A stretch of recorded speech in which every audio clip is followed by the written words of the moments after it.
another review for some item that was sent to me a while ago. It's by Stewart.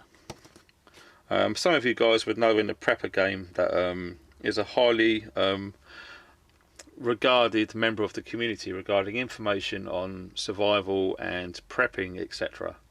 Personally, I was given one of his books by a fellow subscriber about how to build the perfect bug out bag, and at first, flipping through it, I thought, yeah, it's okay, I pretty much got most of it covered. But it's not until you actually read the book in detail from front to back, and there's all sorts of lovely juicy little information bits in there, and I thoroughly enjoyed it. So much so that I went and ordered the book on Amazon about the how to build a bug out vehicle, about certain considerations regarding budgets, uses, etc. Very, very good so far. I'm not through. I'm probably about a third of the way through it, and that's a great book. So 2 really good books by a guy who really does know his shit. Now he's actually gone into business and started this APOCABOX. Now these are big in America. I'm not sure what the game is in the UK over here. So without further ado, we're just going to open it up, and we're going to have a little peek inside. Okay, it's a challenge which you click on the link to do ferroid stuff. Nice. Yeah, check it out. The tips and tricks about survival, fantastic. You don't really see all these tips in the mainstream. Some of them are really good, actually. Excellent. There's, I think, yeah, that's what's inside this particular box. Now the concept of this box, there's all sorts of different boxes. There are all sorts of surprises. You don't really know what's in them until you actually open it up. And I think probably what you've got to do is just order a bunch of these. I think it's a subscription based, once a month it turns up.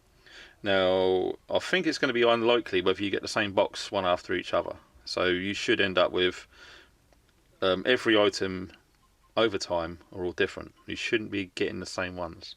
So it's a nice concept if you like the surprise and you like the information that comes with it. It's not a bad little idea. It's good for business, as I'm sure you can appreciate it. So what I was interested in was, you're not going to be spending your money on just a box of random crap. Okay, what we don't want to be doing is to buying loads and loads of cheap rubbish where you could really screw up your chance of survival. It's useless. So I'm interested to see what we've got in here. Now, first out of the box is this packaging. It feels like the cheap made in China stuff to me. So I should imagine, buying in bulk to keep the cost down to the customer. It's not going to be no tag gear, like buddy. If this was tag gear, this pouch will probably be about £100. But on the budget, it's all in the box. So straight away, it's not up there with 511, but it's definitely quite robust material. It's quite cool.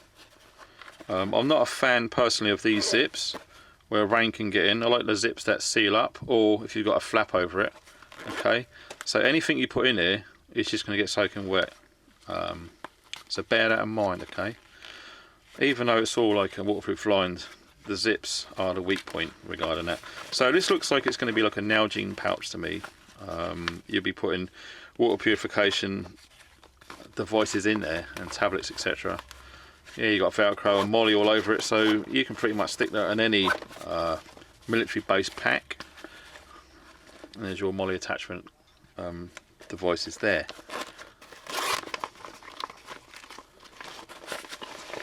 So what we got inside here? Here we got a sling.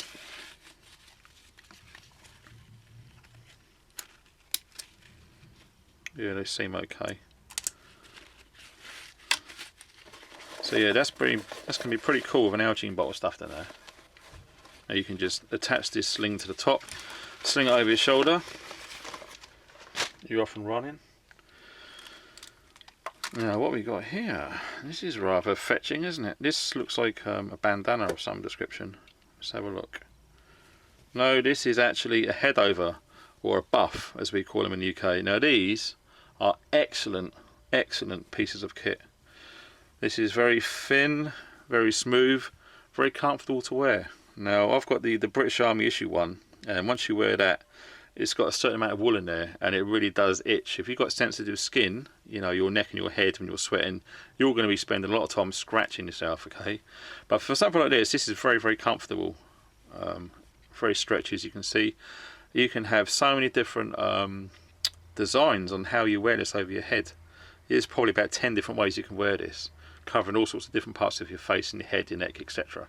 So look into buff or head over for more information about how you wear these. But that's a good little survival item. I do like that. Going back, it looks like we got another one. Yep, there's 2 buffs. So for you and your partner maybe, or one for yourself and a backup, which is always a good idea.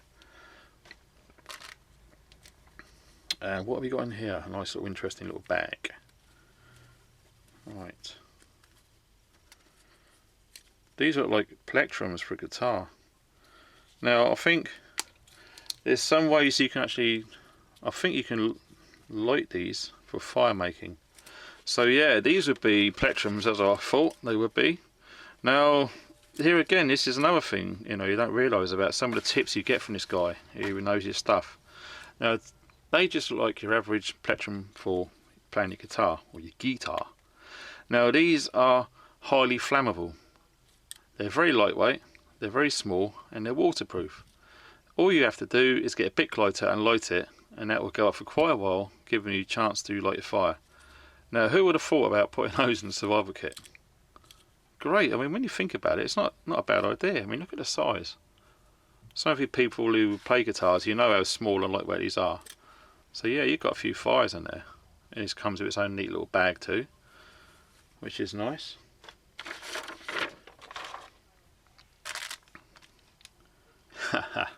That's very true. That's very, very true indeed. That basically does what it says in the tin. And that is true. The rule of threes. And a bearing block for you guys who like building and making the bow drills to light your fire.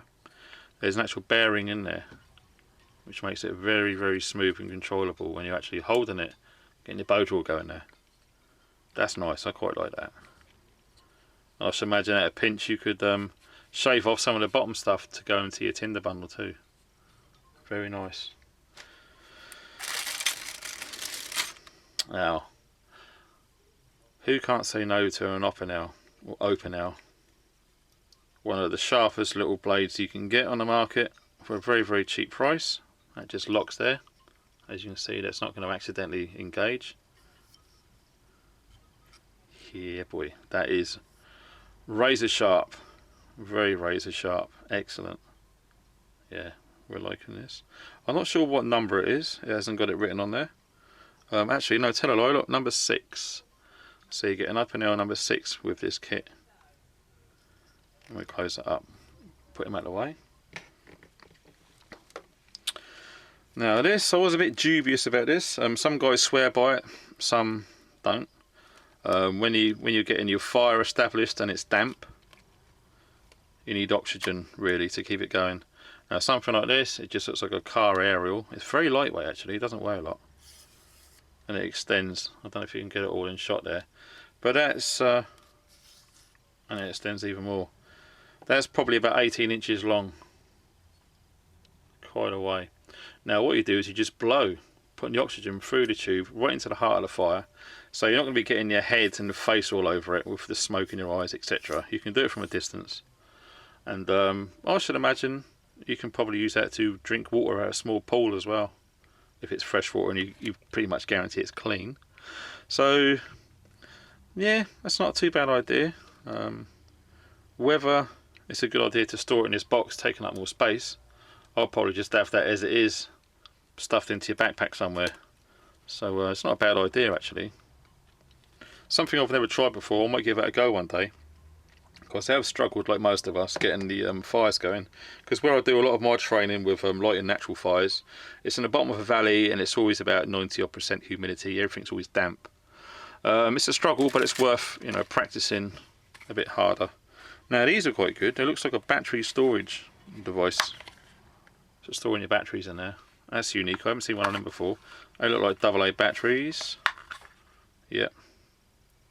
That's nice. It just stops them rattling around and making a lot of noise, I guess. That's quite nifty. It's not watertight, as you can see. The holes there. In fact, it's a bit cheap ass because it doesn't want to close up again. Oh yeah, you have to press them really hard. Sorry, my mistake. No, it's not waterproof, but they do lock shut. And look at that, they actually come apart. It's quite a nice idea. Right, okay. So battery storage. What have we got here? Maple syrup. Now, why would you want to put that in a survival kit? Especially glass. I mean, yeah, you could use the glass for lighting fires if on a sunny day, maybe. Obviously sugar for energy. I'm not sure what else you can do with this. Did you know you can make 40 gallons of maple sap to make 1 gallon of maple syrup? Bloody hell. So yeah, you need a lot to make this. Filled with vitamins, nutrients and minerals. Late winter, early spring is the best time to tap trees and to get sap from the following. Sap does not require purification and can be consumed in a survival scenario or just for fun to rehydrate. So there you have it. An idea with maple syrup. Tree ID. Now, that's not a bad idea, especially in winter time, because a lot of people can identify trees with their leaves and their fruits and berries, etc. But when it's all gone and you just got bark and twigs, it's very hard. So you've got a lot of information in there, which is yeah, very useful. It's pretty good. I quite like that. Obviously, you're going to have to check your part of the planet where you are, what trees and regions are relevant to you. This looks like on the east side of the states. They're actually all over America by the look of it, looking at the shaded areas there. So yeah, this is a North American defo, this one. So you get one of those in there. With his own ruler, that's cool. And this, well, this is actually called a survival spile, S-P-I-L-E. Now, when you're tapping sap out of a tree, whether it's from a birch, etc., that's the idea. You put it into the tree, and you hang your container device underneath, and it just comes out. So you make the hole into the tree, push this in, the sap will come out of the spout. As you can see, it's perfect for the job. It's not just going to drip all over the place, and you can hang your device underneath. Something small, lightweight, and that's just got a value of $3, which is what, £2? It's nothing. And yeah, that rotates quite freely as well. That's not a bad idea, something I would never have considered. And last but not least, when I looked at this, I just thought, oh god, that's going to be rubbish. Okay, again, the giveaway is the packaging. It's that roughly cheap Chinesey sort of packaging, and it really does send alarm bells ringing. But now this surprised me. As you can see, I've already been testing this before, and I've got some of the paint off. Now, personally, there's two types of ferro rods. I've said this before, but some of you guys who haven't seen any of my vids before or are new to the channel, there's two types of ferro rods that I've discovered. The material being hard and soft. Okay, the soft ones, you can get massive big sparks, but you need to put your striking device right near the top, press down as hard as you can, and the edge does have to be straight and very sharp. And you push really hard and you get loads of sparks come off that way. In fact, I shouldn't really put sparks onto that, not in my shed. Or you've got the hard one, which I found to my astonishment that this is. So you've only got to do small little flicks and you get sparks. Okay, you haven't got to dig down and use loads of energy. You just do a little flick and you got sparks. So this is ideal if you've got a small tinder bundle, very close, and it's very delicate, and maybe it's windy and you haven't got room to get in there and use big massive throws. You want to get in there, just a small one, and just do a little scrape and you get a spark. That's what this is designed for, and I quite like that. So yeah, at first I thought, no, it's cheap ass, it's rubbish. But no, that's not a bad quality ferro rod, and I'm very surprised. and the striker that supplies of it, I don't understand why a lot of people prefer to use their knives. When you've got something like this, which is tailor-made for the job, it's not going to damage your knife or, you know, make it go rusty over time because you've damaged the outside of the spine of your knife. Personally, I prefer to use little strikers like this. Now, anything you can use to do this. It doesn't have to be high carbon steel. I've discovered you can actually get a stainless steel ruler. As long as it's got a sharp edge, it will do the job just fine. And in fact, that's what I was doing a few years ago. I just got a ruler, chopped it down, left this circle on the end, and I just used that, and it worked fine, and it still does. So that's pretty cool. And also it looks like you got some slot in there. Maybe you can undo a nut or bolt with it, maybe, or you can strike through the edge.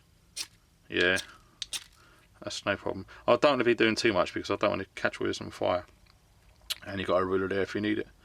So in the whole, first impressions when I looked at it, I thought, oh, this is rubbish.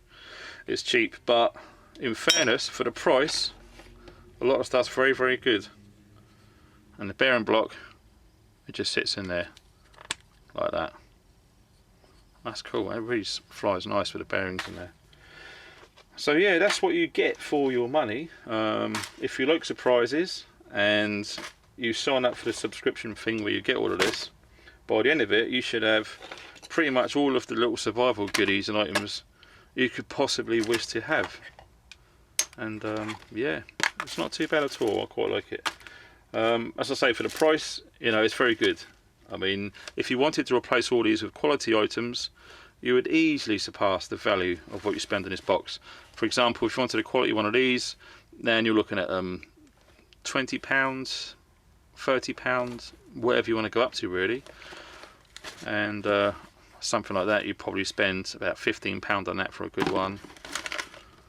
Well, a car area, I don't know if you can get proper stainless steel or titanium ones, maybe you can spend £15 on that. A buff, good one, yeah, you're looking at around about £10, £15 each. Opinels, no idea, £10, £15. Something like that, I don't know. You could probably get a better one, but it will still do the job. It doesn't have to be heavy duty, because unless you're going to be tapping gallons and gallons and gallons off of one tree, which you're not going to, that's perfect for the job, that's fine. The plectrums, well, I've got no idea how much they can cost, but it doesn't really matter if you get expensive ones or cheap ones, because you're looking for the flammable materials that are actually making the item. So on the whole, I think it's not a bad idea. The money seems to be priced right, and I just wanted to share that with you. It's something different. It's not the sort of thing we have here in the UK, and this probably is the first showing of this. But these are, whoops, these are quite big in America apparently. Oh, I nearly lost you there. So yeah, by all means check it out. I'll put the links below, and if this interests you, then I hope it's helped. If it's not, fine, no problem at all. Thanks for spending your time watching this video. Thanks for watching. Stay funky.